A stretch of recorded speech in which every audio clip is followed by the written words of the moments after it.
Word problem practice कर रहे थे बालक। हम लोग सीख रहे थे कि वर्ड प्रॉब्लम से कैसे डील किया जाता है linear equation in two variable के, है ना। डिफरेंट टाइप के क्वेश्चंस के लिए अलग अलग वीडियो पार्ट बना हुआ है। जैसे डिजिट वाले क्वेश्चन का एक अलग वीडियो है, अप स्ट्रीम डाउन स्ट्रीम वाले क्वेश्चन का एक अलग वीडियो बना दिए हैं, है ना। और स्पीड और डिस्टेंस से रिलेटेड क्वेश्चंस का एक अलग वीडियो पार्ट बना हुआ है। उसी तरीके से ये जो वीडियो पार्ट होगा बालक, ये मिसलेनियस क्वेश्चंस का होगा, मतलब मिक्स रहेगा इसमें क्वेश्चन। और PYQ रहेगा, यानी प्रीवियस ईयर क्वेश्चंस रहेगा, जो तुम्हारे बोर्ड में पहले आ गया है, आया हुआ जो क्वेश्चन है वही सब इसमें रहेगा बालक। तुम्हारा काम ये है कि हर एक क्वेश्चन को ट्राई करोगे पहले, फिर सोल्यूशन देखोगे क्वेश्चन को पहले, क्योंकि अभी तक तो तुम सीख ही गए हो ना। अगर पिछला वीडियो देखते आ रहे हो तो कैसे स्टेटमेंट को पढ़ करके इक्वेशन बनाना है और कैसे सोचना है, थॉट प्रोसेस क्या होना चाहिए, कहीं ना कहीं डेवलप हुआ होगा तुम में। तो उसको क्या करो बालक, यहाँ अप्लाई करो, वीडियो को रोक लिया करो और फिर इसका सॉल्यूशन देखो, है ना। सीखने का बालक बेहतर तरीका यही होता है, पहले खुद से कोशिश करना फिर देखना। तो यार चलो हम स्टार्ट करते हैं, है ना। यहाँ पर क्वेश्चन ये था, फर्स्ट क्वेश्चन जो हम आज सेलेक्ट करके लाए हुए हैं तुम्हारे लिए बालक, ये है the age of the father is twice the sum of the ages of his two children. Father का जो एज है उसके दो चिल्ड्रन के एज के सम से डबल है। पहला लाइन ये बोला जा रहा है, हाँ, दो चिल्ड्रन है उस फादर के, और वो जो दो चिल्ड्रन है दोनों के एज को जब हम लोग सम कर रहे हैं, दोनों एज का जब हम लोग सम निकाल रहे हैं, तो उससे फादर का एज जो है ना वो डबल है, ट्वाइस है। बात क्लियर है ना, फर्स्ट लाइन। दूसरा ये बोला जा रहा है कि 20 ईयर बाद का अगर बात किया जाए तो his age will be equal to the sum of the ages of his two children. मतलब 20 साल बाद जो एज होगा ना, 20 साल बाद जो फादर का एज होगा, दोनों चिल्ड्रन के एज के सम के इक्वल हो जाएगा। अभी तो डबल है, 20 साल बाद इक्वल हो जाएगा। तो find the age of father, ये तुमसे बालक पूछा जा रहा है। बिल्कुल इजी क्वेश्चन है, ध्यान से देखोगे। हम क्या बोल रहे हैं, let the present age of father be x year let कर लिया गया, है ना। फादर का जो अभी का एज है बालक, उसे हम एक्स लेट कर लिए, and the present age of, या यहाँ पर बालक डायरेक्टली हम लोग सम ही लेट कर लेते हैं, एंड द सम ऑफ, देखो, and the sum of present age of the two children, है ना, बी वाई ईयर। ये बात क्लियर हुआ क्या। प्रेजेंट एज ऑफ फादर को हम लोग एक्स मान लिए, और जो सम था प्रेजेंट एज का दो चिल्ड्रन का, उसे हम लोग डायरेक्टली वाई मान लिए, है ना। ये सम है दो चिल्ड्रन के एजेज का, ये बालक वाई जो है वो सम। इक्वेशन बना लेते हैं बालक। अब देखो, अकॉर्डिंग टू क्वेश्चन हम लोग लिख सकते हैं, देखो ये फादर का एज है यार, और ये दोनों चिल्ड्रन के एजेज का सम है, ये वाई, है ना। बोला गया है कि ये वाला जो एज है, प्रेजेंट एज जो फादर का है, ये डबल है। ध्यान से देखोगे, यही मेन बात है, इक्वेशन बनाना ही बालक मेन बात है। ये जो एज है ना, ये डबल है। डबल कहने का मतलब ये है कि अगर ये 10 होगा तो ये 5 होगा, तब तो ये डबल है ना। ये बोला गया है ना क्वेश्चन में। यहाँ पर देखोगे ट्वाइस वाला बात देखोगे कि फादर का जो एज है वो ट्वाइस है। किससे ट्वाइस है बालक, दो चिल्ड्रन का जो एज है उसके सम से ट्वाइस है। दो चिल्ड्रन के एज का जो सम है वो तो वाई है, इससे ये वाला डबल है। मतलब ये अगर 20 है, देखो अगर ये बालक 20 है, ये अगर 20 है तो ये 10 है, ये बात है। अगर इसको इक्वेशन बनाना है, इक्वल टू में कन्वर्ट करना है, तो जाहिर सी बात है बालक कि इधर 2 से मल्टीप्लाई करोगे तब ना ये 20 के बराबर होगा।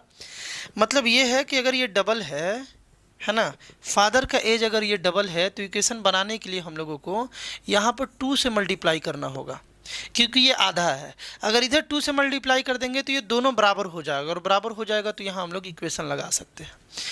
इक्वेशन लगाना पड़ेगा तभी तो हम लोग एक्स और वाई का वैल्यू निकालेंगे, है ना।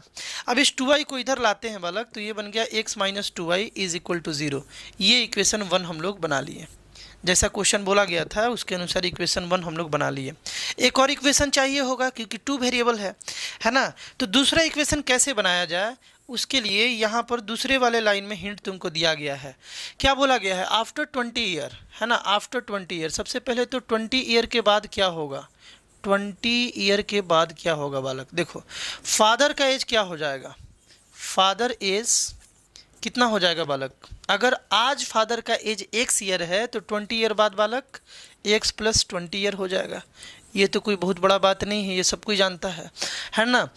एंड सम ऑफ एजेस, ये मेन बात है। हम देखते हैं कितने लोग तुम में से दिमाग लगाओगे इसमें, कमेंट करना कि तुम भी यही सोचे कि थे क्या जो अभी हम बताने वाले हैं।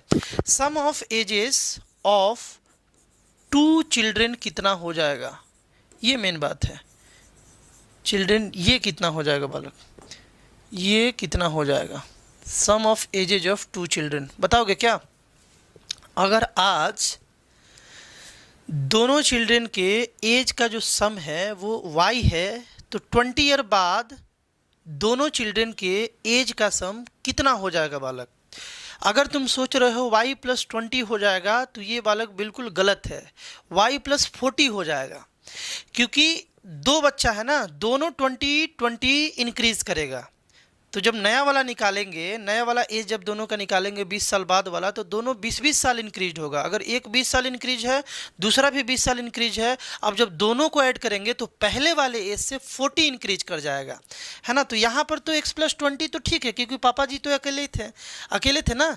लेकिन यहाँ पर दो बच्चों के एज का सम का बात किया जा रहा है, इसीलिए बन जाएगा y plus 20 year, y plus 40 year, है ना। 40 क्यों हो रहा है ये समझना ज़रूरी है यार।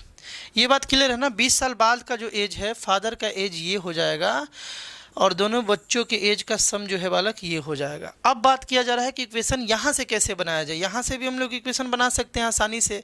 बोला जा रहा है कि 20 साल बाद जो एज होगा ना, फादर वाला जो एज होगा, है ना, चिल्ड्रन के बराबर हो जाएगा। His age will be equal to the sum of the ages of his children, यानी कि x प्लस 20 जो 20 साल बाद फादर का एज है ना, ये बिल्कुल इक्वल है भाई। किसके इक्वल है? y प्लस 40 के, मतलब कि बच्चों के एजेज के बराबर है। बात क्लियर है। तो ये दोनों बराबर हो गया, ये दोनों 20 साल बाद वाला एज है। हम क्या कर रहे हैं, इस y को इधर ला रहे हैं, तो ये बन गया x माइनस वाई, और इस 20 को उधर ले जा रहे हैं बालक, तो ये 20 बन जाएगा। क्योंकि उधर 40 था, ये 20 उधर जाएगा तो माइनस हो जाएगा, 40 माइनस 20 बालक 20 हो जाएगा, है कि नहीं है। अब ये अपने पास सेकंड वाला इक्वेशन आ गया। अब ये दोनों इक्वेशन को कैसे सॉल्व किया जाए कि x और y का वैल्यू निकल जाए, ये तो बड़ा सिंपल बात है कि नहीं है। क्या किया जाए बालक? हम बोल रहे हैं कि हम इससे इसको माइनस कर ले रहे हैं। इक्वेशन 2 को बालक हम माइनस कर ले, इस इक्वेशन 2 से इक्वेशन 1 को माइनस कर ले रहे हैं, है ना। इक्वेशन 2 से 1 को माइनस कर ले रहे हैं, तो क्या होगा यहाँ पर देखोगे, यहाँ पर बालक हो जाएगा x माइनस वाई। इक्वेशन 2 का जो LHS है ये माइनस कर देगा इसको, x माइनस 2y को माइनस कर दिया, और ये जो 20 है बालक इसको माइनस करेगा, तो यहाँ आ जाएगा 20 माइनस 0। कोई दिक्कत किसी बालक को? देखो यहाँ से x minus Y minus X और plus 2y is equal to 20 हो जाएगा, है कि नहीं है। x माइनस वाई, देखो x माइनस वाई यहाँ था, ये माइनस एक्स और ये माइनस माइनस प्लस 2y हो जाएगा। x और x बालक कैंसिल हो गया, और 2y प्लस में और माइनस y बालक ये तो y हो गया, इज इक्वल टू 20।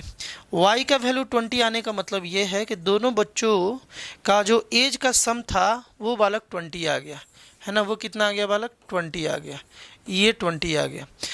अब x का वैल्यू निकालना बड़ा बात है क्या? इसमें पुट कर दो। देखो तो x माइनस इसमें पुट कर दिए, 20 को पुट कर दिए, 20 इज इक्वल टू 20 था, इस 20 को इस साइड ले जाएंगे तो x का वैल्यू 20 प्लस 20, 20 प्लस 20 बालक 40। x 40 आने का मतलब फादर का एज जो है वो 40 ईयर था, क्योंकि फादर के प्रेजेंट एज को बालक हम लोग 40 माने थे, और फादर का ही एज तुमसे पूछा गया था, तो वो कितना आ गया बालक? 40 आ गया। ये बात तुमको ध्यान रखना है। कोई दिक्कत किसी को? समझ पा रहे हो ना। तो मेन बालक यही है ना कि स्टेटमेंट को पढ़ के इक्वेशंस फॉर्म करने आना चाहिए। इक्वेशन सॉल्व करना तो यार सीख ही गए होगे अभी तक बढ़िया से, है कि नहीं है। चलो बालक नेक्स्ट क्वेश्चन देखते हैं। इसको चेक भी कर सकते हो, तुम चाहो तो चेक भी कर सकते हो, है ना।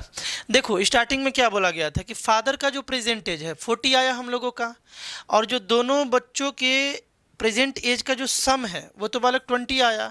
तो बोला गया था कि ये डबल है, फादर वाला जो एज है ना वो डबल है, दोनों बच्चों के एज के सम से डबल है। डबल तो है ही, आंसर तो आ ही रहा है सही। अच्छा, इसके बाद बोला जा रहा है ना कि अगर 20 साल बाद का बात किया जाए तो 20 साल बाद तो पापा जी 60 ईयर के हो जाएंगे, अगर अभी 40 के हैं तो 20 साल बाद 60 साल के हो जाएंगे, 60 ईयर, है ना।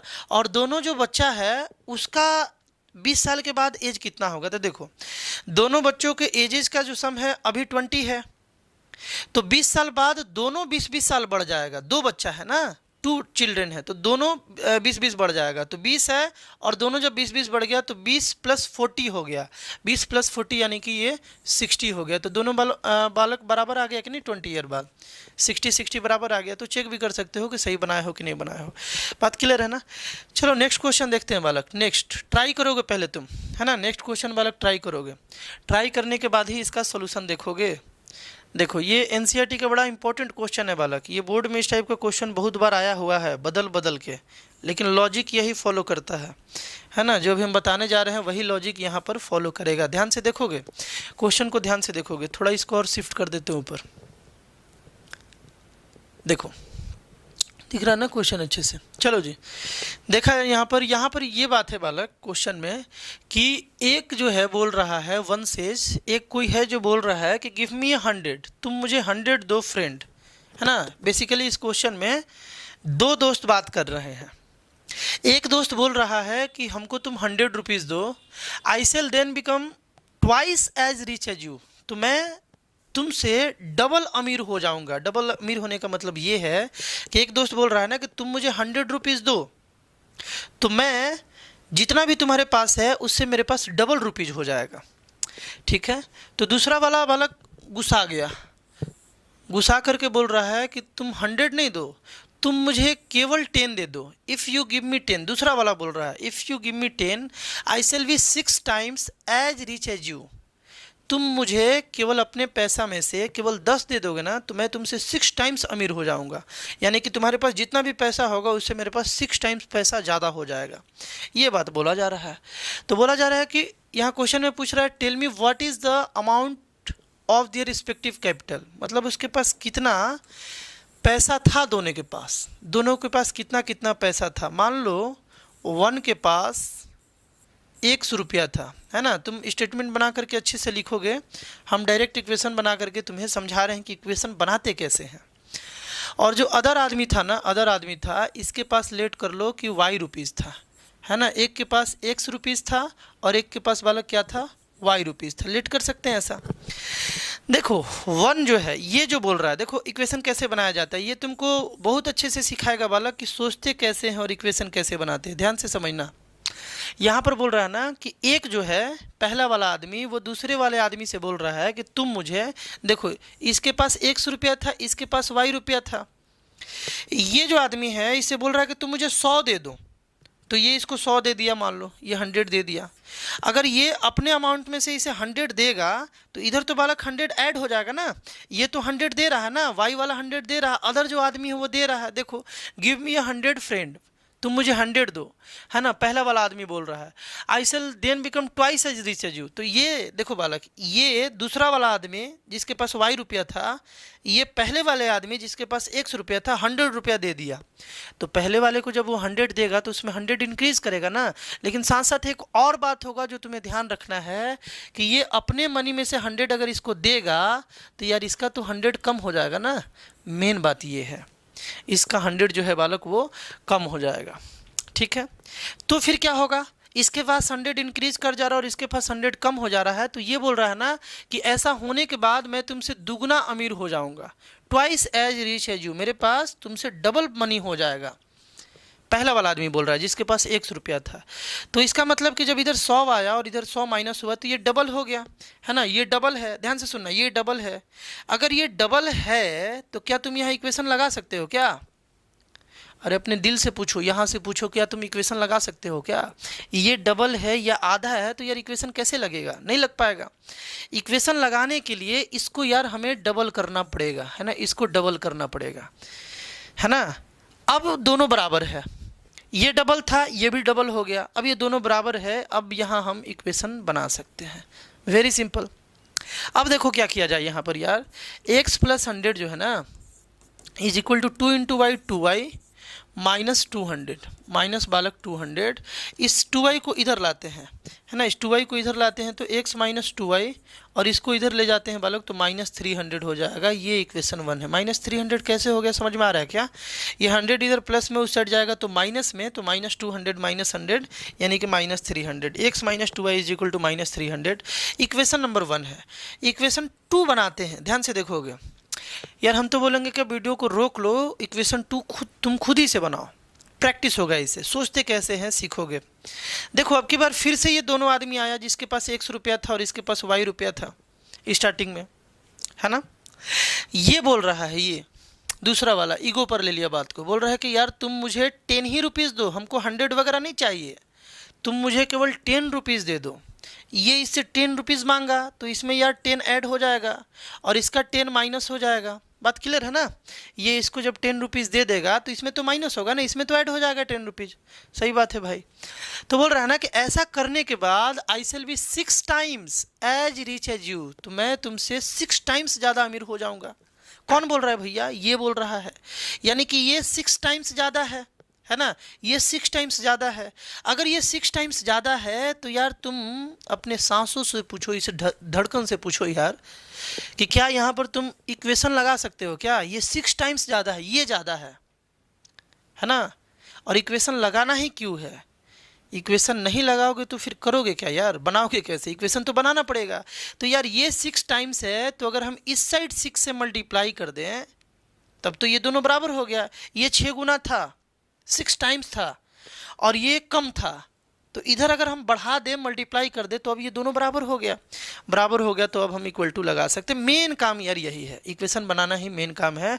और इसे अब थोड़ा सा सिंपल कर लिया जाए। देखो ये 6x हो गया माइनस 60 हो गया, 6 इंटू एक्स 6x, और यहाँ से 6 इंटू 10 60 हो गया, और यहाँ से बालक y प्लस 10 हो गया। अब क्या किया जाए, इक्वेशन बनाने के लिए इस y को इधर ला दो, तो ये बन गया 6x माइनस वाई, और इसको इधर ले जाएंगे तो ये बन जाएगा 70। Let this equation B equation 2। कोई दिक्कत किसी बालक को? अब दोनों को कैसे सॉल्व किया जाए, है ना। दोनों को बालक कैसे सॉल्व किया जाए, तो बड़ा सिंपल बात है। हम क्या बोल रहे थे कि इसमें हम 2 से मल्टीप्लाई कर देते हैं, y के कोफिशिएंट को बैलेंस कर देते हैं और फिर प्लस माइनस कर देते हैं, तो y एलिमिनेट हो जाएगा। इसमें 2 से मल्टीप्लाइंग दिस इक्वेशन बाई 2, यानी कि LHS में भी 2 से मल्टीप्लाई कर देंगे हम लोग, है ना, और RHS में भी हम लोग 2 से बालक मल्टीप्लाई कर देंगे। 2 इंटू 6 12x हो गया, और माइनस 2 इंटू वाई बालक 2y हो गया। बात समझ पा रहे हो क्या?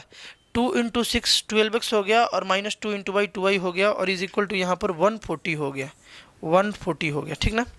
इसको इक्वेशन 3 मान लेते हैं। अब सॉल्व करने के लिए हम क्या बोल रहे हैं, यहाँ देखोगे हम क्या बोल रहे हैं ना कि इक्वेशन 3 से इसको हम माइनस कर ले रहे हैं, 3 से हम माइनस कर ले रहे हैं इक्वेशन 1 को, इक्वेशन 1 को हम इक्वेशन 3 से माइनस कर ले रहे हैं। तो बालक यहाँ पर 12x minus 2y minus x, है ना, माइनस x, ऐसे देखो माइनस x माइनस 2y हो जाएगा, है ना। इस पूरे को माइनस कर लेंगे, इज इक्वल टू यहाँ से 140 तो था ही, इससे हम माइनस कर ले रहे हैं माइनस 300, है ना। LHS को LHS से माइनस कर लेंगे और RHS को RHS से माइनस कर लेंगे। अब देखो तो यार ये 12x है माइनस 2y है, और यहाँ पर माइनस x और प्लस 2y है, इज इक्वल टू 140 प्लस 300 है। ये बालक 2y और 2y कैंसिल हो गया, 12x में से x गया बालक 11x हो गया, और इस साइड से अगर देखा जाए तो ये बालक 440 हो गया।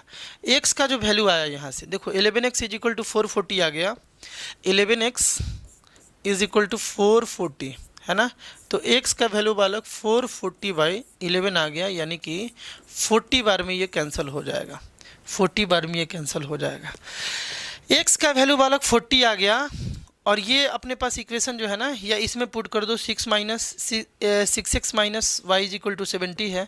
देखो 6x minus y is equal to 70 था, x का वैल्यू अगर यहाँ पुट कर दे तो 6 into 40 minus y is equal to 70 है ना।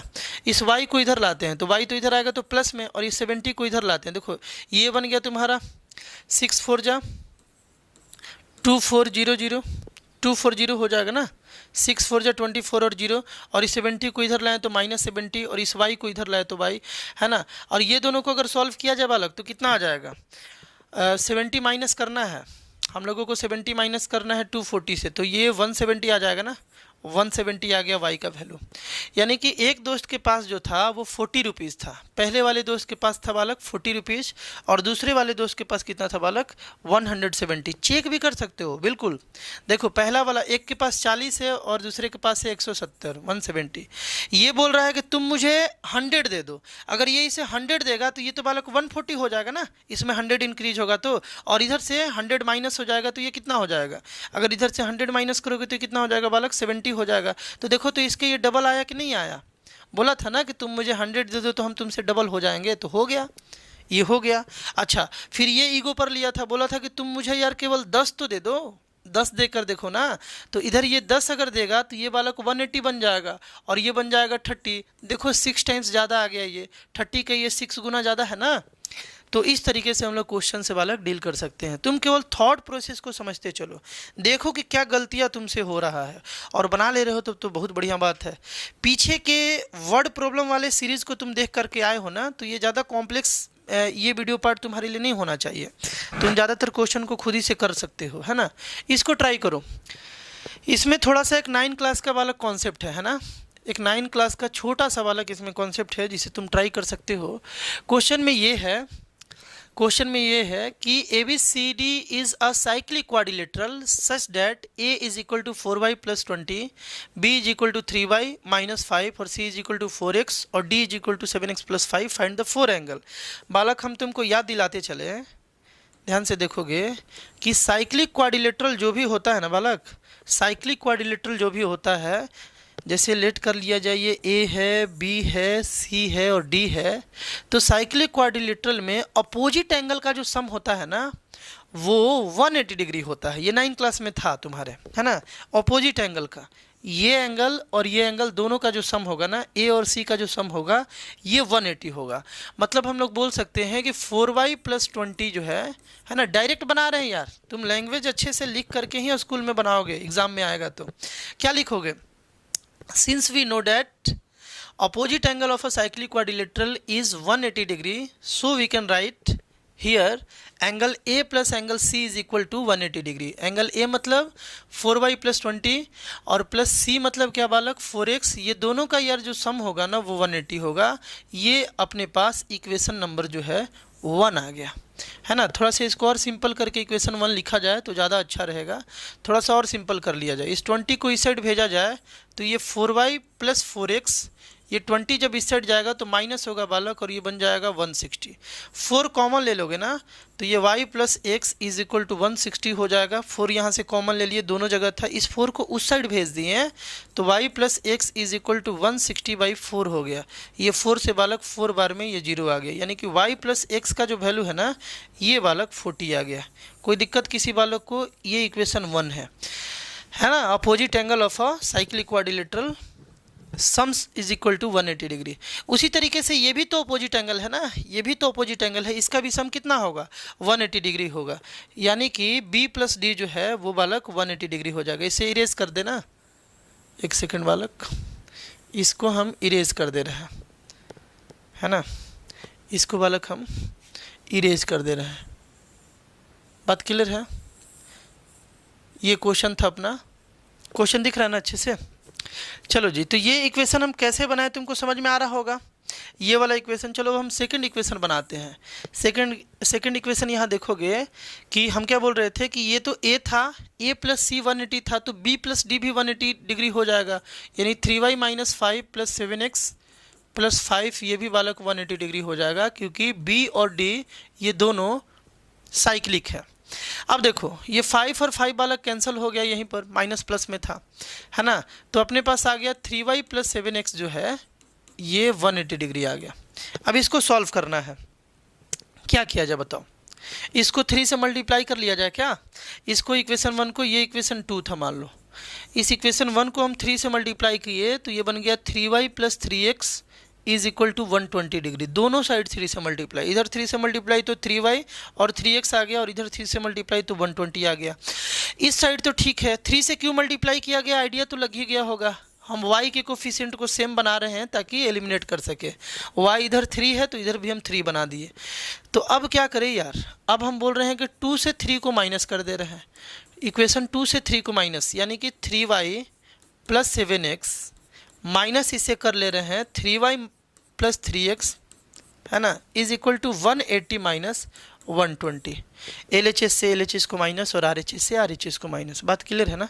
यहाँ देखोगे बालक 3y प्लस 7x जो है माइनस 3y माइनस 3x हो गया, ब्रैकेट को ओपन करोगे minus 3y minus plus minus 3x, और यहाँ से बालक 60 आ गया। अब तुम हमको बताओगे क्या ये दोनों कैंसिल हो जाएगा ना, और यहाँ से कितना आ जाएगा बालक, ये आ जाएगा 4x, और यहाँ पर 60 है, x का वैल्यू आ जाएगा बालक 60/4। ये 4 इधर मल्टीप्लाई इधर गया तो डिवाइड, ये बन गया बालक 15 बन गया, x का वैल्यू 15 बन गया, है ना। और हमसे तो यार चारों एंगल पूछा था, तो चारों एंगल बताने के लिए केवल x एनफ नहीं है बालक, y भी चाहिए होगा ना, तो y निकाल लिया जाए यहाँ से। देखो y plus x is equal to 40 है, y plus x is equal to 40 है, और x का वैल्यू यार हम लोगों को 15 मिला हुआ है ना, 15 मिला हुआ है। तो y इस 15 को इस साइड लेकर के चले जाएं तो 40 माइनस 15 हो जाएगा, यानी कि y का वैल्यू बालक 25 आ गया।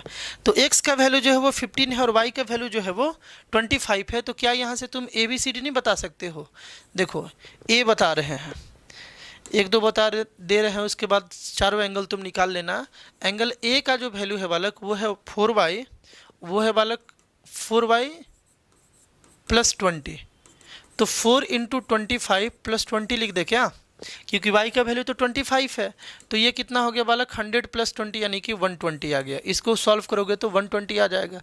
उसी तरीके से b था अपना 3y माइनस 5, 3y माइनस 5, देखो हम यहाँ b निकाल रहे हैं, b था 3y माइनस 5 यानी कि 3 इंटू 25, 3 इंटू 25 माइनस 5 यानी कि 75 माइनस 5, ये बन गया 70, है ना। b आ गया 70, c निकाल लिया जाए, c निकाल लिया जाए, दिख रहा है ना तुमको, c निकाल लिया जाए। c कैसे निकाला जाए, यहाँ पुट कर लिया जाए, 4 इंटू एक्स डिग्री है तो x कितना है बालक 15 है, 4 इंटू एक्स यानी कि 4 इंटू 15 यानी कि बालक 60 हो जाएगा, है ना। 15 4 जा 60 आ गया, ठीक है। उसके बाद एक लास्ट d निकाल लिया जाए, d कितना होगा 7x प्लस 5, है ना। d हो जाएगा बालक 7x प्लस 5 यानी 7 इंटू एक्स, एक्स है 15 और प्लस 5।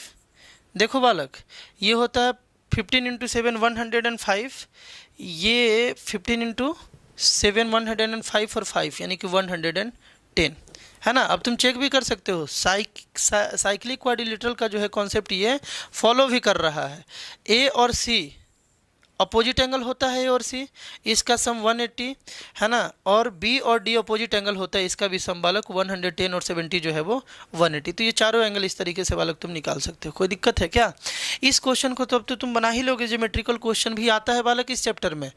बड़ा सिंपल कॉन्सेप्ट लेकिन 9th वाला यूज होता है, कोई बहुत बड़ा टफ कॉन्सेप्ट यूज नहीं होता है, मीडियन वगैरह का यूज यहाँ नहीं किया जाता है नॉर्मली क्वेश्चंस में। तो ये क्वेश्चंस को कैसे सॉल्व करोगे? इस क्वेश्चन में था बालक कि in triangle ABC A is equal to x degree, B is equal to 3x degree और C is equal to y degree, if 3y minus 5x is equal to 30 degree. तो यार हमें प्रूफ करना था कि वो जो ट्रायंगल है ना वो एक राइट एंगल ट्रायंगल है। बात क्लियर है? ये बात प्रूफ करना था। तो इसका मतलब क्या है, ध्यान से समझना। एक इक्वेशन तो हमको दिया हुआ है 3y minus 5x is equal to 30, ये तो बालक दिया हुआ है। दूसरा इक्वेशन बनाना है यार, दूसरा इक्वेशन तुम बना सकते हो यार, ऐसा क्या है। देखो क्लू, देखो क्वेश्चन में कहाँ से हिंट मिल रहा है तुम्हें बनाने के लिए।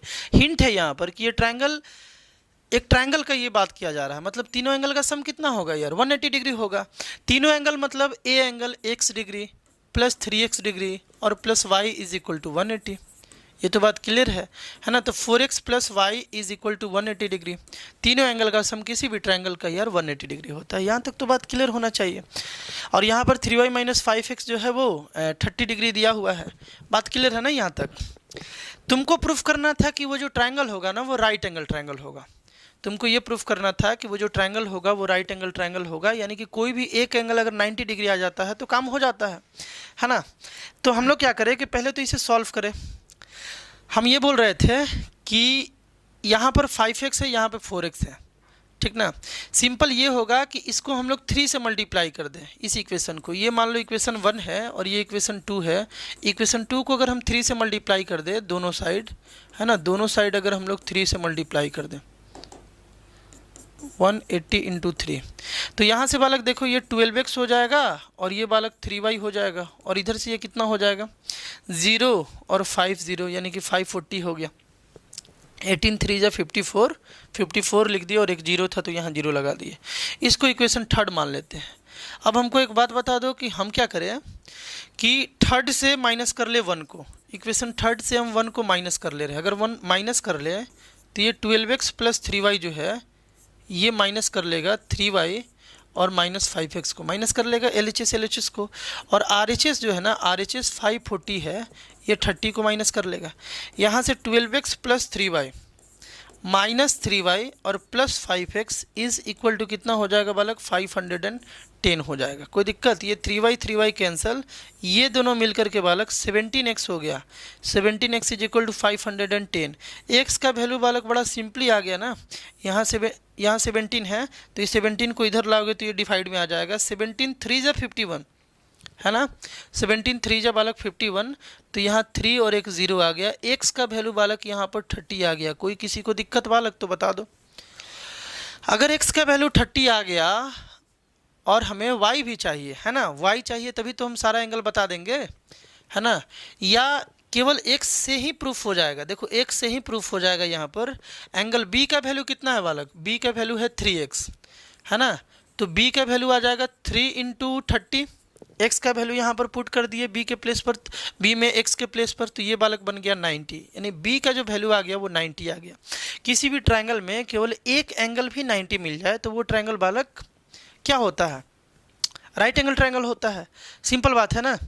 तो इस तरीके से बालक डील कर सकते हैं। लास्ट में हम लोग लिखेंगे कि since here angle B is 90 degree and we know a triangle having at least क्या यार एक ही एंगल होता है ना, तो ऐसे लिखेंगे लास्ट में हम लोग कि since here angle B is 90 degree and we know a triangle having one angle is 90 degree is a right angle triangle, so this triangle is a right angle triangle. इस तरीके से लिख करके इसे प्रेजेंट कर दोगे, बिल्कुल मार्क्स नहीं कटेगा है ना। अच्छे से लैंग्वेज वगैरह सेंटेंस बना कर लिखोगे तो ज़्यादा बेहतर होगा।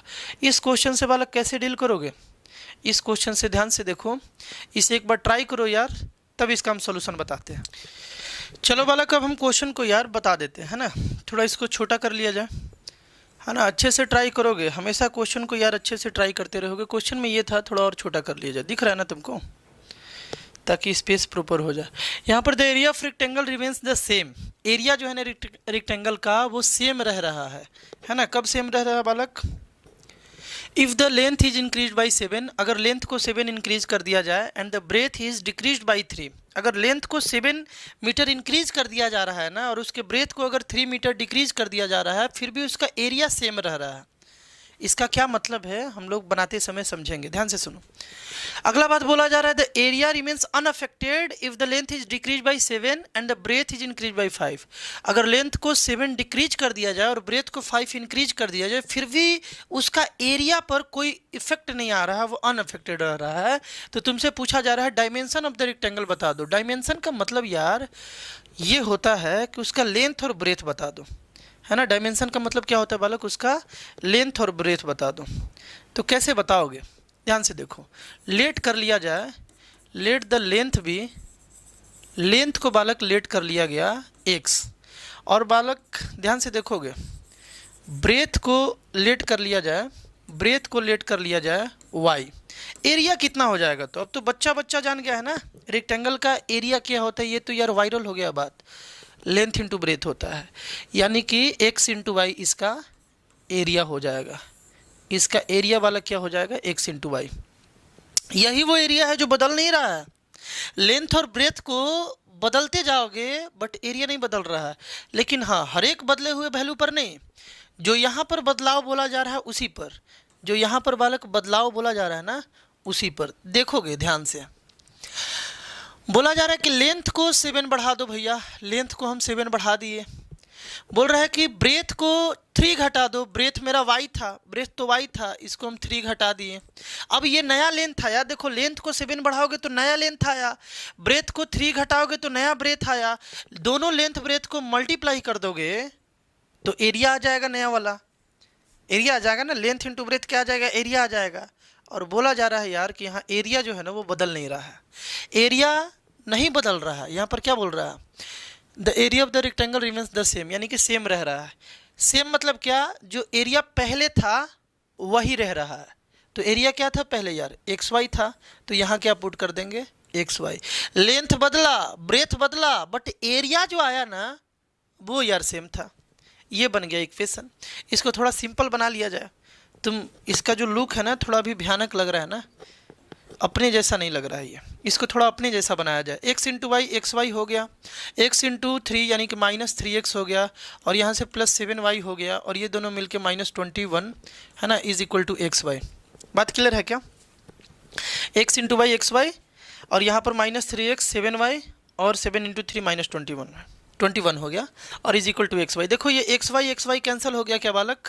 इसको इस साइड ले चला जाए तो ये बन गया अपना 21, और ये बन गया -3x + 7y, और इस इक्वेशन को हम लोग बोल सकते हैं इक्वेशन 1। दूसरा बना लिया जाए इक्वेशन। दूसरा भी बनाना बड़ा सिंपल है। बोला जा रहा है the area remains unaffected. Area unaffected रहेगा अगर लेंथ को 7 घटा दो यार। लेंथ को हम 7 घटा दिए है ना, लेंथ को क्या किए 7 घटा दिए। बोल रहा है breadth is increase by 5। Breadth जो है ना उसको हम 5 बढ़ा दिए। नया ब्रेथ नया लेंथ मल्टीप्लाई कर देंगे तो नया एरिया, बट एरिया अनअफेक्टेड। यहाँ भी बोला जा रहा है कि एरिया जो है वो अनअफेक्टेड है, मतलब कि एरिया कितना है, एक्स वाई है। इसमें भी एक्स वाई है, बिल्कुल। सॉल्व कर लिया जाए। X into y x y -7, यहाँ एक्स इंटू 5 + 5x हो जाएगा, -7y है ना, 5x -7y, और -35 is equal to x y. कोई दिक्कत?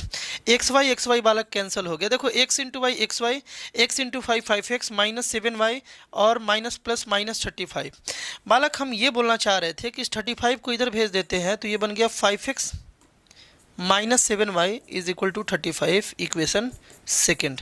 अब क्या किया जाए, देखो ना ये 7y यहाँ भी आया हुआ है और 7y यहाँ भी आया हुआ है ना, हम लोग सही लिखे हैं ना। तो सिंपली इस इक्वेशन और इस इक्वेशन को जोड़ दोगे तो y तो ऐसे ही एलिमिनेट हो जाएगा। ये तो और सिंपल हो गया, बात है कि नहीं है। हम लोग ना इसे एलिमिनेट कर देंगे by adding equation 1 and equation 2। Equation 1 को हम ऐड कर दिए इक्वेशन 2 से, तो LHS यार LHS के साथ ऐड होगा, ये LHS ऐड होगा, तो क्या लिखा जाए, -3x + 7y है ना, +5x -7y is equal to, ये LHS जुड़ गया, ये दोनों को जोड़ लिया जाए। एक जगह 21 है और एक जगह यार 35 है, 21 और 35 को ऐड कर लिया जाए। देखो 5 और 1 बालक यहाँ पर 6 लिख देते हैं, और 3 और 2 यहाँ पर 5 लिख देते हैं। बात क्लियर है ना। देखो 7y कैंसिल हो गया, दिख रहा है ना तुम्हें अच्छे से। और 5x -3x बालक यहाँ पर 2x हो गया, इज इक्वल टू 56। मतलब x का वैल्यू बालक 56/2 यानी कि 28 आ गया है ना, 28 आ गया। x का वैल्यू 28 आ गया। कोई दिक्कत? यानी कि लेंथ आ गया बालक 28। वो रेक्टेंगल का लेंथ जो था वो 28 था। अब ब्रेथ का बारी आया तो यहाँ पुट करो और ब्रेथ निकाल लो। निकाल लोगे ना, ये तो बात कर ही लोगे। कहाँ पुट करोगे, यहाँ पुट कर लो या तुम यहाँ पुट कर लो। दोनों जगह से कहीं भी पुट करोगे तुम आराम से निकाल लोगे ब्रेथ। दोनों निकालना था, दोनों बताना था।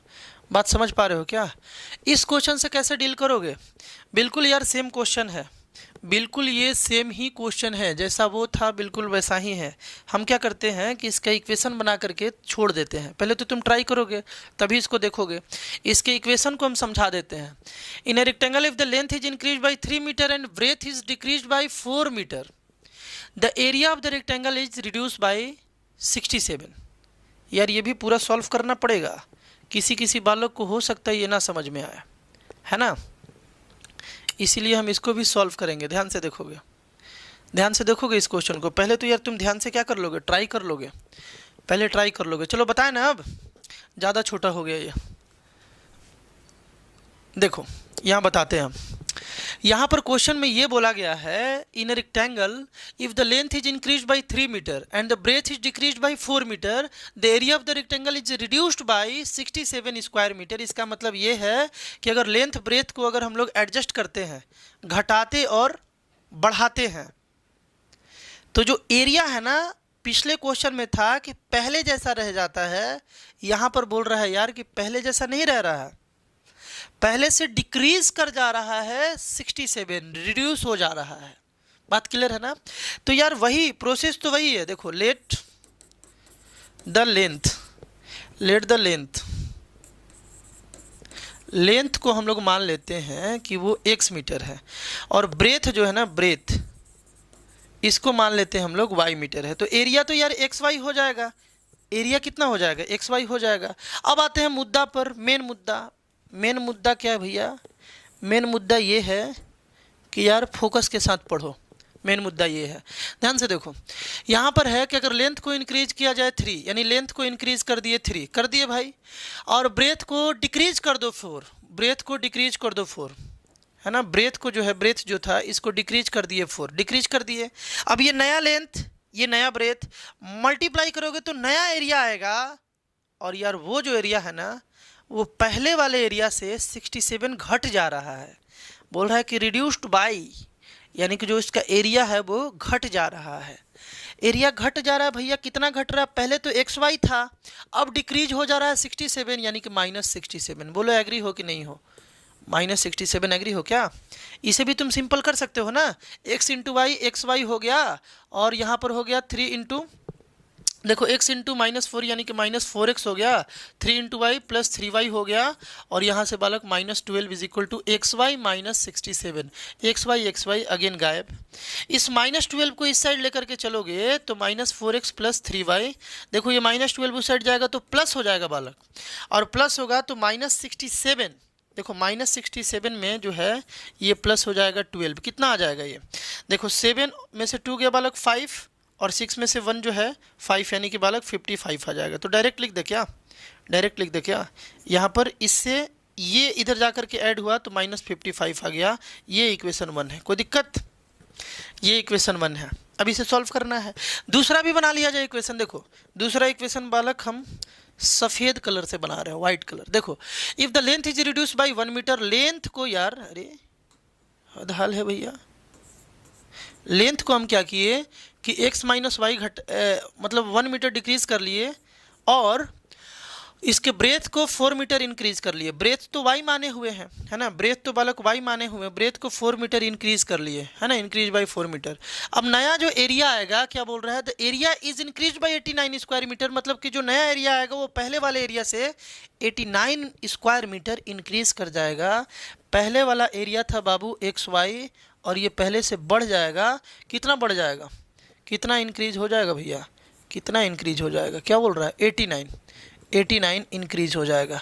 अब इसको भी उसी तरीके से सिंपली एक सिंपल इक्वेशन बना लोगे। x इंटू वाई हो जाएगा बालक XY, x इंटू 4 यानी कि प्लस 4x हो जाएगा, और यहाँ से -y हो जाएगा, -y, और यहाँ पर बालक -4 हो जाएगा। कोई दिक्कत है क्या? x into y XY, x into 4 4x, -y और -4 is equal to XY plus 89। XY cancel, और इस 4 को उस साइड ले जाएंगे तो प्लस में चला जाएगा, यानी कि 4x minus y is equal to 89 था ना बालक, 89 बोला था ना? तो ये 4 उस साइड जाएगा तो बालक ऐड हो जाएगा, यानी 93 बन जाएगा, 93। ये इक्वेशन 2 है। ये इक्वेशन भैया 1 है, और ये इक्वेशन भैया 2 है। ये दोनों इक्वेशन से भैया आप इसे सॉल्व कर लेना, और सॉल्व करके इजीली इसे बना लेना। अरे यार ये तो सॉल्व हुआ है ना? क्या करोगे? 1 और 2 को सिंपली ऐड कर दो भैया। 4x और 4x गायब, x गायब, और y बचेगा, तो y का वैल्यू निकाल करके और फिर x में किसी एक इक्वेशन में पुट कर दो, x निकल जाएगा। इतना तो अब सीख गए होगे, बना लोगे ना यहाँ से। एक इक्वेशन और 2 इक्वेशन सॉल्व करना तो यार सीख ही गए हो, इतना दिन से सिखा रहे हैं। एक क्वेश्चन हम तुम्हें ट्राई करने के लिए दे रहे हैं, इस क्वेश्चन को ट्राई करोगे। ये यूनिक क्वेश्चन है, अभी तक हम भी नहीं कराए हैं, लेकिन अगर थोड़ा बहुत भी तुम 8 क्लास में पढ़े होगे, है यूनिक बट है बड़ा आसान, इसलिए हम तुम पर कर रहे हैं भरोसा कि तुम इसे बना दोगे, है ना? बना करके कमेंट करोगे। वैसे तुम बनाओ या ना बनाओ, हम तो अगले वीडियो पार्ट में जब हम ग्राफ पढ़ा रहे होंगे तो इसका सोल्यूशन हम बताएंगे। अगले वीडियो पार्ट मतलब कि लीनियर इक्वेशन इन 2 वेरिएबल का बस एकमात्र एक वीडियो आएगा फिलहाल। फिर तुम्हारे एग्जामिनेशन से पहले इंपॉर्टेंट क्वेश्चंस का और भी वीडियो आएगा, बड़ा वीडियो आएगा जिसमें पूरा रिवीजन कराएंगे हम। बट अभी एक वीडियो आएगा और उसके बाद हम लोग एपी पढ़ना स्टार्ट कर देंगे। वो जो वीडियो आएगा, ठीक ना, उसमें हम लोग ग्राफ पढ़ेंगे, ग्राफ कैसे बनाते हैं ये सिखाएंगे, और उसमें इस क्वेश्चन का हम सॉल्यूशन भी बताएंगे। तब तक यार तुम ट्राई करके इसका कॉमेंट करना है, इसका आंसर। क्वेश्चन ये था कि 2 आदमी और 7 बच्चा एक काम को 4 दिन में कंप्लीट कर लेता है। बोल रहा है the same work is done in 3 days by 4 men and 4 boys। मतलब कि वही वाला काम जो है ना वो 3 दिन में भी ख़त्म किया जा रहा है 4 आदमी और 4 बॉयज़ के हेल्प से।